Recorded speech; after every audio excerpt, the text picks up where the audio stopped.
This video is powered by Dr. Cinik, one of the world's leading hair transplant centres and a top choice among football superstars. Scan the QR code on the screen or click the link below for your free consultation.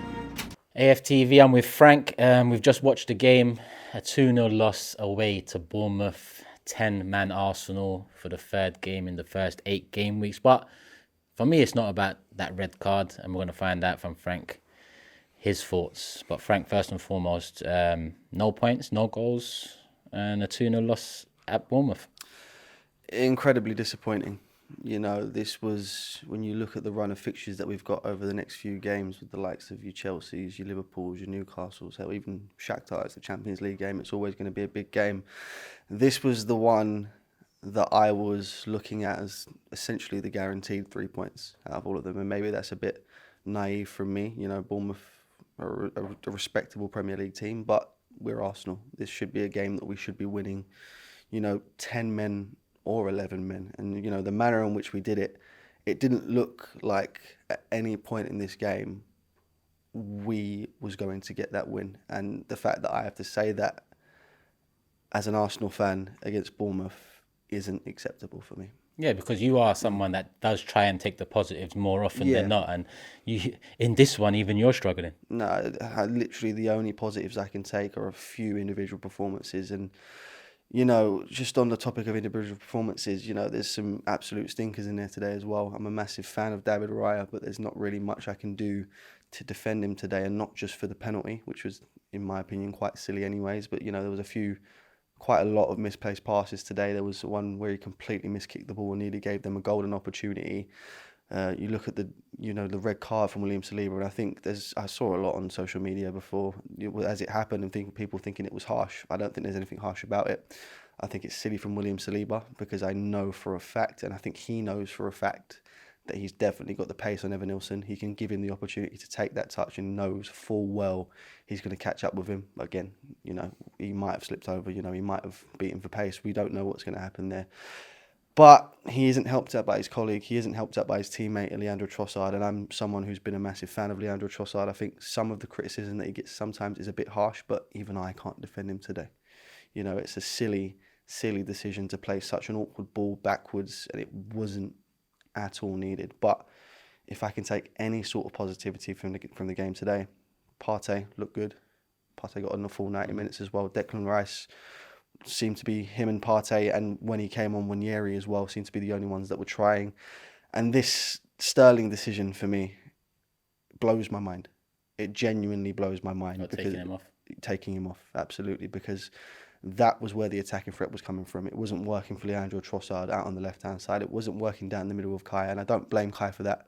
He just wasn't getting the service today. It was all going down that right-hand side, and where it would normally be Bukayo Saka, it was Raheem Sterling today, and it was working. I had no doubt in my mind that at some point during that game, if Sterling was to stay on, we continue to tack down that right-hand side and eventually get a goal from that. But for whatever reason, and I don't know what that reason is, Mikel decides to take him off. It didn't make any sense to me. Do you think it's a byproduct of the, of the way we've manoeuvred through the season so far? Obviously, we've become quite accustomed to going down to 10 men. The problem is going down to 10 men against Brighton and going down to 10 men against City, in my opinion, is different to going down to 10 men against Bournemouth. Against Bournemouth, like you said earlier, you'd still expect a win. Absolutely. And look, I completely understand what you're saying. Going down to 10 men against Brighton and Manchester City, you kind of expect us to shut up shop a little bit, especially, in a winning position like we were against Manchester City. Against Bournemouth, really? Do you? Sorry to cut you there. Go on. But Kivior coming on indicates we're shutting up shop, right? Absolutely. And the first 2 minutes of the second half, Semenyo should be putting Bournemouth 1-0 up. And to be honest, throughout the second half, they were causing us problems defensively.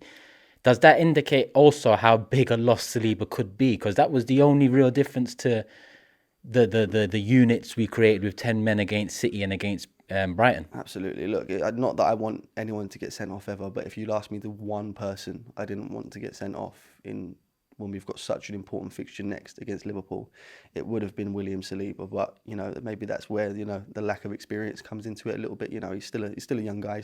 He's around my age.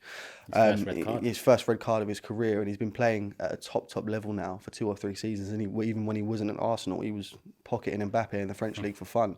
You know, it's a disappointment, but, you know, he'll learn from that. Absolutely. I think that's the benefit of having a player, getting these mistakes out of the way early in your career. You will learn from that and you'll become a better player because of it. And, you know, to go down to 10 men and play the way we played against Bournemouth, it wasn't acceptable. Under no circumstances should we be shutting up shop. Even if we went down to 8 men against Bournemouth, you know, it's a team that we should be beating no matter how many players we've got on the pitch. And I just mentioned Semenyo probably should have put Bournemouth 1-0 up. I think he should have. He didn't. The next time a team should have gone up, I think it was us with Martinelli. I mean, you know, when you're down to 10 men, struggling to create, struggling to transition fluidly through the midfield, that is the type of chance you want. It was perfect, put on a plate. And Frank, talk to me. Yeah, I can't excuse Gabriel Martinelli for that. I think that's one I could have finished. Did it this weekend. You know, it's on a plate for him. And the irony of it is just criticising Leandro Trossard. He was the one that came off in place of Martinelli, and he would have absolutely put that away. And I think that's one of the biggest criticisms that we've had of Gabriel Martinelli over the last season and a half or so. He's just not shown the same Gabriel Martinelli that we saw that season where he got 14, 15 league goals. I don't know what has happened there.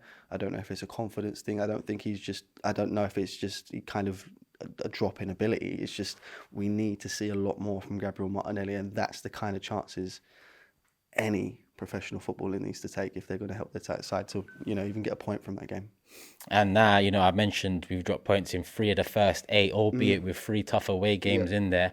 But we've got, you know, Liverpool coming to the Emirates next Sunday, who currently top the league, have a chance to go 4 points clear tomorrow at home against Chelsea. I mean, we can't afford any more slip-ups now, right? Of course. And the thing is, like, with it coming against Bournemouth, I kind of half accept it against the Liverpool. I kind of half expect it against the Liverpool. I'd kind of half expect it against the Manchester City. But the fact that we have now dropped the points against Bournemouth, of all teams, there is now 0 room for error. And I don't want this to come across as me saying that I don't think, because I made the prediction early this season. I did say I think we would go on and win the league. Still early days. Let's see how the next few games play out. We've got a tough run of fixtures in the Premier League. Like I said, we've got Liverpool, then after that we've got Chelsea/Newcastle. I can't remember what order around it is. I think these next 3 games will start to show us and kind of shape how the rest of this season is going to go. Such a hard worry. We'll see how it goes, Frank. Love.